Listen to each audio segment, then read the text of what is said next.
Our final guest is Jessica Dickey, who is performing her one-woman show, The AMISH Project, at City Theater.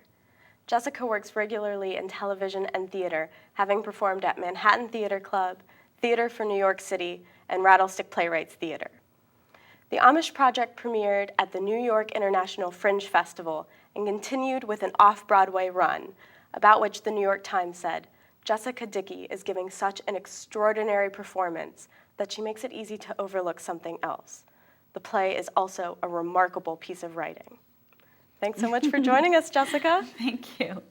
How did the idea for the AMISH Project originate? Oh, Think way far back. I know, right? I was very struck by the actual event when it happened, and I can't say that I immediately knew that I would write about it. Mm-hmm. But I think because of some of the specifics of the crime, school shootings are very common now, unfortunately, and then that it involved such a particular special spiritual community, mm-hmm. I was really heartbroken. It really is the right word for when I read all the news and was watching what was happening with the Amish girls, and then the community response really also struck me, but on the opposite spectrum. It really touched me, inspired me, fascinated me. And so I think that those sort of events and that transformation kind of lodged itself in my heart and sort of festered there, and that became an impulse to write about it. What are some of the surprising things you learned during your research? Well, first of all, I was really struck with the history in Amish culture with forgiveness, that it's a very long-standing tradition. There are many, many stories that are actually recorded in a book that's called The Martyr's Mirror, that the Amish spend a lot of time with in their home and in their community and their spiritual practices, which sort of tracks and records the original Anabaptists as they were being persecuted. They would often forgive their persecutors as they were being executed. I mean, it was really out loud sort of proclaiming and asking God to forgive the people that were torturing them. And and that is really ingrained even into the children at a very young age. So that was really fascinating to me, because a lot of the stories are really gruesome and really specific. And so that's being taught very young, that's part of who we are and our identity as an ethnic group. This is part of how we conduct ourselves in the world. But also there's some strange contradictions in Amish culture, the way that they've struck deals with modernity in terms of figuring out how to stay the same and stay separate, but still, deal with the fact that they are a part of the world. So in order for their business to thrive and for them to support their family and their community, they do need to have a computer, but it will be battery powered. And this is just some Amish people. Some people don't have computers. They might have a phone, but it will be at the end of their lane as opposed to being in the house, so that it's not too convenient. So these are just some of the contradictions that I found really fascinating. There's a great book by Donald Craybill called The Riddle of Amish Culture, and he sort of looks at that cross-section of some of the contradictions of how they've struck a deal with the modern world that I found really fascinating. So I think I kept being shocked by those things. Your play really does bring those out too in a very interesting way, and I love how you do bring both sides of this tragedy, the tragedy itself and the forgiveness, out to the forefront throughout the entire thing, from beginning to end, I think. Thank you. There's a wonderful woman named Morgan Jeunesse who works at Abrams Artists, and she represents the play, and she came to see the production at Fringe, and I remember the first time we met, she sort of looked at me in this mischievous way that's very true to her, and she said, you pull a very interesting little trick in this play. I was like, I do? She said, yes, we think we're coming to see a play about a tragedy that we are very interested in learning more about. She said, and then as the play goes on, we realize that we are actually here to spend more time on the forgiveness. And I don't know that I was entirely conscious of that, but I was very touched by the comment, and I thought it was a really fun way to say that the play does sort of lead us into the heart of what happened in all of its awful detail, but then also takes us beyond it. Yes, it's uplifting. Yes, I think so in the end. In the play, you play 7 different characters, all very different. How did you develop the individual voice for each character? Yeah, you know, that's a good question. And I'll answer it in two ways because there's both like the voice through which they speak. You know, there's like the physical voice that I've cultivated for each one, which is really important for the nuance of the audience understanding which character I'm in. Yes. Is that they each have a very different vocal place. And then also the voice in terms of the writing. And, you know, in terms of the writing, I feel like I originally started the writing with knowing that Carol, the gunman's widow, whom I named Carol, and then the two Amish girls, whom I named Anna and Velda, I kind of knew that was the core triangle for me. And while they seem like they must be on far corners of the world in terms of who they are and what their experience is and their role in this tragedy, for me, they felt very intimately close. And so I sort of started there in the writing, and then it kind of built outward, kind of in an onion fashion. And so I think that, and the writing process was very much, it was as if I could kind of hear them, you know, it was as if I could, I mean, the play is written in direct address, so I'm really talking to the audience, and that was sort of them talking to me, I felt, you know, if that's not too weird to share. No, not at all. And then developing the voice became a very practical thing. There were some characters that I just knew very well, exactly where they sat, sort of in the chest, or Carol has that sort of, you know, that accent and that throat sound. Whereas Velda, you know, like is very high and pure. So some characters were just naturally had sort of claimed their territory. And then there were others that it became very practical and where should this character sit vocally so that it's very different from the other characters. Like a Sherry Local is the name of one of the townspeople. And deciding to put her here was sort of a practical element, you know, in terms of like, well, where haven't we? We've got 5 voices here. Where do we still need to explore that can be very clear for the audience? Yeah. You also really have a physical presence for each character, very different. How did you work on developing those physical presences? You know, very similar to the voices, in that some of the characters I knew very instantly and kind of intrinsically how they had to be physically.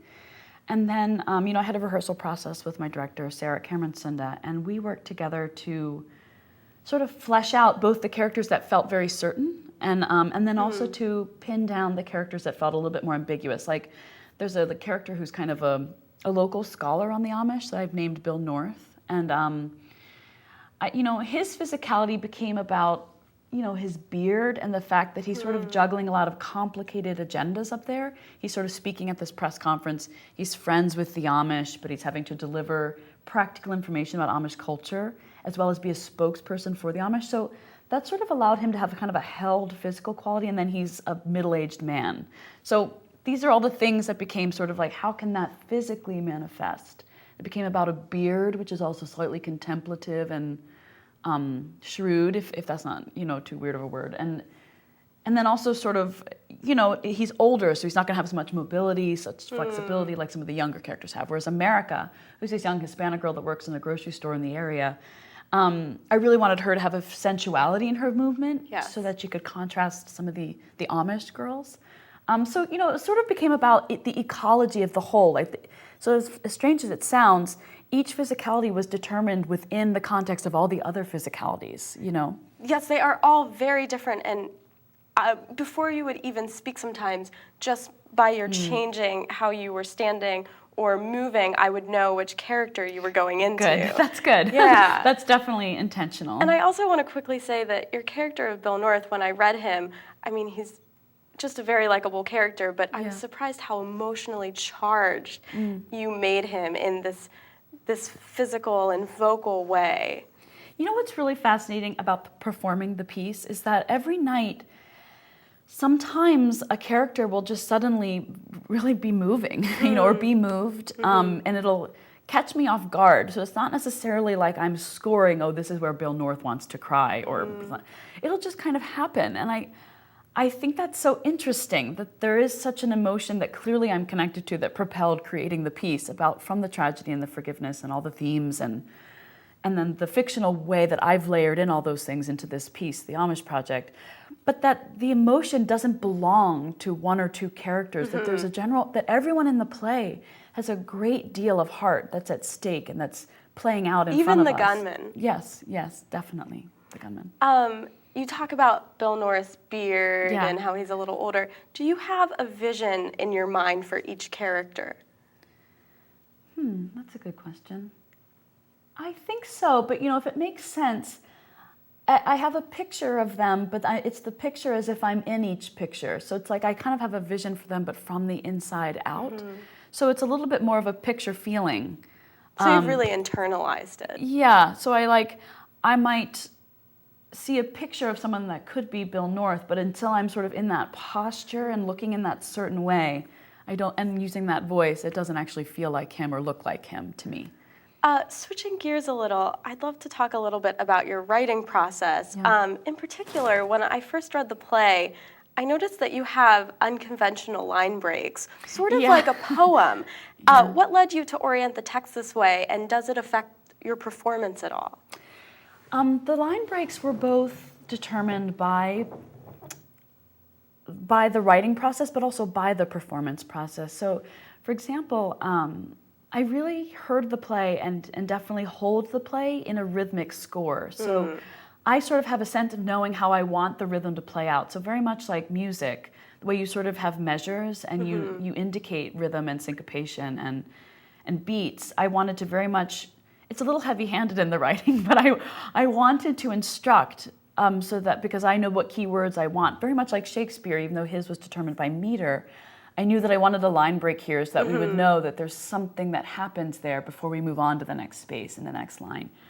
So that really, I ended up feeling that the text was an opportunity to, since it is a very dense play, which I started to figure out as soon as I started rehearsing, I was like, oh my God, this play is very hard to learn and to lead the audience through, and it requires a mastery of storytelling because there are so many subtle plot points. And so I found myself mapping via line breaks, how to, where I felt it would get the most bang for buck in terms of emphasis and pause. So it was very much how I heard the piece naturally, but then also I was very intentional in terms of how I use line breaks for the publishing of the play. Speaking about the rehearsal process, many playwrights do line readings and table readings to sort of hear how they want to change things, but how did you do that as both the actress and playwright? Yeah, that's a great question.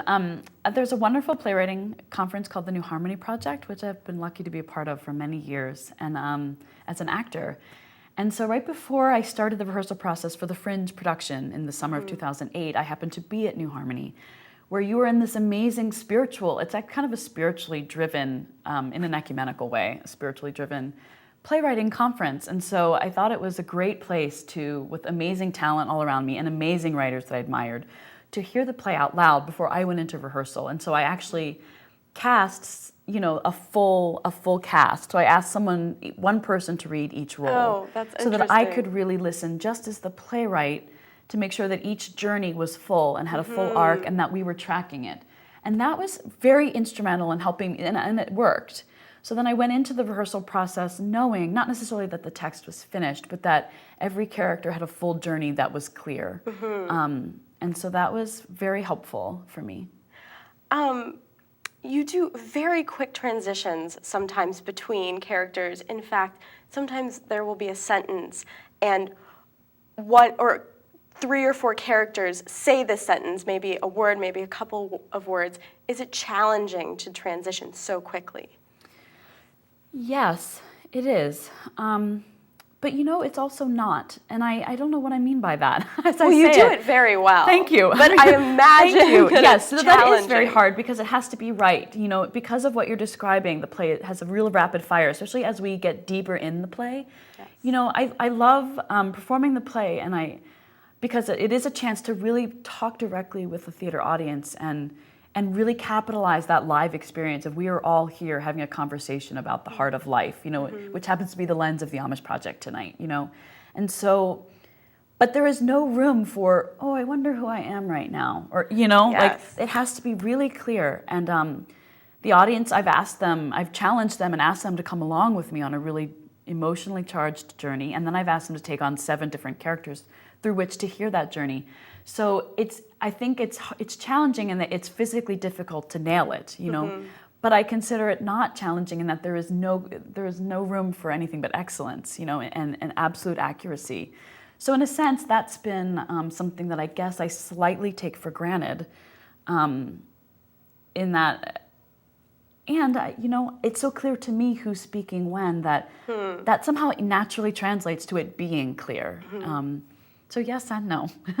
This might be an odd question, but is there a character you feel like in particular you relate to? Well, were there any parts Yeah. where you brought some of yourself into a character? They're also different from what I imagine you would be like. Yeah. I really think all of them. I mean, if that isn't a cheating answer, I think because they aren't the real people who actually went through this tragedy. They're a fictional lens, so they came from inside of me, and so definitely I hear. I mean, also I'm from Pennsylvania, so there are little references that are from my past or from my world. And then, there's a level of mischief or discomfort or wound or something that's all coming from some kind of personal need to express, I guess. I think that's probably what the artist impulse is. But each night, I will also say that sometimes on a particular night or for a particular run in a particular city, a certain character will step forward, and I think that's a chemistry between the audience and myself in terms of what that region tends to be responding to. Like, there was a particular place that I was performing that, I thought, my God, they really get Sherry. They really get her, and I loved that. So, or there's just, I'll for some reason feel like, God, Eddie is just breaking my heart today, and Eddie is the gunman. And I'm always relieved to play Velda because she is so fun and such a relief and is so joyful, which is such a great thing to have in the midst of a really complicated, churning emotional world. So, they're all a little bit me, but sometimes they step forward at different times to be someone that I can hold on to really sort of lead me through the play in a really powerful, palpable way. So they kind of have a life of their own too. It's interesting. Great. Thank you so much for joining us. This has just thank been you. wonderful. City Theater presents The Amish Project, running now through May 8th. For tickets, call 412-431-CITY or visit them on the web at citytheatercompany.org. Thanks for watching, and thank you so much for joining us. Thank you.